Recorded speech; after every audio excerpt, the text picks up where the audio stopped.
এইভাবে একবার সুজির নরম তুলতুলে দুধ পিঠে বানিয়ে দেখুন। পিঠে মুখে দিলে মিলিয়ে যাবে আর স্বাদ মুখে লেগে থাকবে সবসময়। কাউকে খাওয়ালে প্রশংসা করতে বাধ্য এবং রেসিপি জানতে চাইবে, আপনার কাছে বারবার রিকোয়েস্ট আসতেই থাকবে। তাহলে দেখে নিন আজকের সহজ রেসিপি সুজির নরম তুলতুলে দুধ পিঠে। পিঠেগুলো বানানোর জন্য প্রথমে কড়াইতে নিয়ে নিচ্ছি 1 বাটি জল। তার মধ্যে আমি দিয়ে দিচ্ছি 1 টেবিল চামচ চিনি। তারপরে 1 চা চামচের মাপ করে 1 চা চামচ দিচ্ছি ঘি। জলের মধ্যে ঘি ও চিনি দিয়ে কিছুক্ষণ ভালো করে একটু ফুটিয়ে নিচ্ছি। তারপরে যখন জলের মধ্যে এরকম ফুট এসে যাবে তখন এর মধ্যে 2 টেবিল চামচ গুঁড়ো দুধ দিয়ে দিতে হবে। এতে টেস্টটা দুর্দান্ত লাগবে। আর গুঁড়ো দুধের বদলে এটা তরল দুধ দিয়েও বানাতে পারেন। তাহলে প্রথমে কড়াইতে তরল দুধ দিয়ে তারপরে চিনি ও ঘিটা অ্যাড করতে হবে। তারপরে দুধটাকে জাল দিয়ে একটু ফুটিয়ে নিতে হবে। যখন এইরকম দুধটা ফুটতে থাকবে তখন এর মধ্যে দিয়ে দিতে হবে সুজি। যেই কাপের মাপ করে বা যেই বাটির মাপ করে দুধ নেবেন সেই কাপের মাপ করে এখানে নিয়ে নিতে হবে সুজি। 1 কাপ দুধ নিয়েছিলাম, সেই ক্ষেত্রে 1 কাপ দিয়ে দিলাম সুজি। কিছুক্ষণ পর্যন্ত রান্না করে নিচ্ছি আর সামান্য 1 চিমটে লবণ অ্যাড করে নিচ্ছি। তারপরে কিছুক্ষণ ভালো করে মিশিয়ে রান্না করে নিলে সুজি এইরকম একটা ডো রেডি হয়ে যাবে। সুজির এই নরম ও সফট মণ্ডটাকে আরও কিছুক্ষণ পর্যন্ত রান্না করে নেব। তবে তার আগে এখানে আরও 1 চামচ ঘি দিয়ে দিচ্ছি। তাতে পিঠেগুলো অনেক নরম তুলতুলে রসালো হবে এবং এই পিঠেগুলো বানানো দেখবেন অনেক সহজ হবে আর পিঠের টেস্টটাও দারুণ হবে। আরও সামান্য অল্প একটু ঘি দিয়ে ভালো করে মিশিয়ে নিলাম। এই পর্যায়ে ঘিটা দিয়ে দিলে ডোটা দেখবেন কড়াই থেকে বেশ সহজে ছেড়ে চলে আসবে আর ডোটা অনেক বেশি সফট হবে। এখন এই ডোটাকে একটা প্লেটের মধ্যে নামিয়ে কিছুটা সময়ের জন্য একটু ঠান্ডা করে নেব। হাত দিয়ে মেখে নেওয়া যাবে, এই রকম করে একটু ঠান্ডা করে নিতে হবে।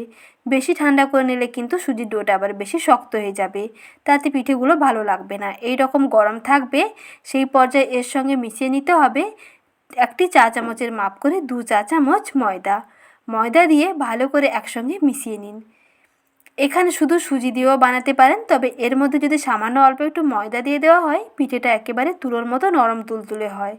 তার জন্য পিঠের মধ্যে অল্প একটু ময়দা দিয়ে বেশ ভালো করে মেখে নিচ্ছি। যদি হাতের মধ্যে স্টিক করে তাহলে অবশ্যই কিন্তু হাতে অল্প একটু ঘি লাগিয়ে নেবেন, তাহলে দেখবেন আর হাতের মধ্যে চিটচিটে ভাবটা একটুও লাগবে না। তারপরে কিছুক্ষণ ভালো করে মেখে নিয়ে সামান্য অল্প একটু ঘি দিয়ে ভালো করে মেখে নিচ্ছি। কিছুক্ষণ মেখে নেওয়ার পরেই দেখবেন এইরকম একটা মসৃণ ডো রেডি হয়ে যাবে। এখন এই ডো থেকে ছোট ছোট করে এই রকম বলগুলো কেটে নিচ্ছি। প্রথমে একটা করে বল তালুর মাঝখানে রেখে একটু চ্যাপ্টা করে নিয়ে তারপরে একটা ছান্তা দিয়ে এইভাবে ডিজাইন দিয়ে পিঠেটাকে বানাতে হবে। আর এই রকম ছান্তার গায়েও অল্প একটু ঘি লাগিয়ে নেবেন, তাহলে পিঠেটা দেখবেন বেশ সহজে ডিজাইনটা দেওয়া যাবে এবং ছান্তা থেকে সহজে ছেড়ে চলে যাবে। শুধু এই রকম গোল গোল করে পিঠেগুলোকে বানাতে পারেন, তবে এইভাবে যদি একটা সহজে ছান্তা দিয়ে ডিজাইন দিয়ে দেওয়া যায় কিংবা চামচ দিয়েও দিতে পারেন কিংবা টুথপিক দিয়েও ডিজাইনটা দিয়ে দিতে পারেন। যে কোনো ডিজাইন দিয়ে বানিয়ে নিলে এটা দেখতেও ভালো লাগবে এবং এর মধ্যে দুধটা বেশ ভালোভাবে ঢুকে গেলে পিঠেটা খেতে আরও বেশি ভালো লাগবে। একইভাবে আমি আরও কয়েকটি পিঠে রেডি করে নিচ্ছি। পিঠে বানানোর আগে অবশ্যই কিন্তু ছান্তার গায়ে অল্প একটু ঘি লাগিয়ে নেবেন, তাহলে দেখবেন ডিজাইন দিতে অনেক সহজ হয়ে যাবে। একেবারে অল্প সময়ের মধ্যে দারুণ ডিজাইন দিয়ে ইউনিক একটি পিঠে আপনি সহজে রেডি করে নিতে পারবেন। কোনো রকম ছাঁচেরও প্রয়োজন নেই। আর এই রকম ডিজাইন দিয়ে পিঠেটা বানালে দেখতেও যেমন ভালো হয় আর পিঠের মধ্যে দুধের শিরাটা ঢুকলে খেতে দেখবেন আরও বেশি ভালো লাগবে, বেশ নরম তুলতুলে হয়। এখন একইভাবে সমস্ত পিঠেগুলোকে রেডি করে নিয়েছি। পিঠেগুলোকে দুধের মধ্যে কিছুক্ষণ পর্যন্ত একটু ফুটিয়ে নেব।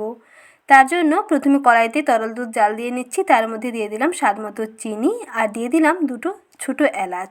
এলাচটাকে একটু ফাটিয়ে দিয়ে দেবেন, তাতে ফ্লেভারটা বেশ ভালো আসবে। আর চিনির পরিমাণটা স্বাদ বুঝে দিয়ে দেবেন, বেশি চাইলে অবশ্যই বেশি দেবেন, কম চাইলে কম দিতে পারেন। কিছুক্ষণ পর্যন্ত দুধটাকে একটু ফুটিয়ে ঘন করে নিচ্ছি। তারপরে পিঠেগুলোকে দিয়ে আরও 5 মিনিট মতন ফুটিয়ে নেব মিডিয়াম আঁচে, তাহলেই দেখবেন পিঠে একেবারেই রেডি। আর দুধটা যখন এইরকম ফুটতে থাকবে সেই পর্যায়ে কিন্তু পিঠেগুলোকে দেবেন, তাহলে পিঠেগুলো দেখবেন খুব তাড়াতাড়ি হয়ে যাবে আর বেশ সুন্দর নরম তুলতুলে হবে। এইভাবে মিডিয়াম টু লো আঁচে মিনিট 5 মতন সময় নিয়ে একটু রান্না করে নিচ্ছি। যখন দেখবেন যে দুধটা বেশ ঘন হয়ে যাচ্ছে তখন গ্যাসের ফ্লেমটাকে বন্ধ করে গরম গরম পরিবেশন করে ফেলুন সুজির দুধ পিঠে। নরম তুলতুলে সুজির দুধ পিঠে মুখে দিলেই মিলিয়ে যাবে আর এতটাই টেস্টি হয় একবার খেলে বারবার খেতে চাইবেন। আর এই পিঠে কাউকে খাওয়ালে সবাই আপনার প্রশংসা করবে এবং সঙ্গে সঙ্গে আপনার কাছে রেসিপি জানতে চাইবে, কারণ খেতে এতটাই দুর্দান্ত হয়। মাত্র হাফ কাপ সুজি দিয়ে অল্প কিছু উপকরণেই বানিয়ে ফেলতে পারেন দারুণ সুস্বাদু একটি পিঠে। কম উপকরণে খেতে কিন্তু দারুণ লাগে। সবসময় যে চালের গুঁড়ো দিয়ে পিঠে বানাতে হবে তা কিন্তু নয়। এইরকম যদি একটু সুজি থাকে এবং দুধ থাকে সহজেই বানিয়ে নিতে পারবেন সুজির দুধ পিঠে। খেতে দেখবেন দারুণ হয়। তাহলে আজকের সহজ রেসিপি কেমন লাগলো কমেন্ট সেকশনে জানাবেন। সঙ্গে ভালো লেগে থাকলে একটি লাইক করে দেওয়ার অনুরোধ থাকলো। আজ এই পর্যন্ত, আবারও শীঘ্রই হাজির হচ্ছি নতুন রেসিপি নিয়ে। পরের ভিডিও দেখার আমন্ত্রণ থাকলো। ভালো থাকবেন, সুস্থ থাকবেন। রেসিপি দেখার জন্য জানাই অসংখ্য ধন্যবাদ।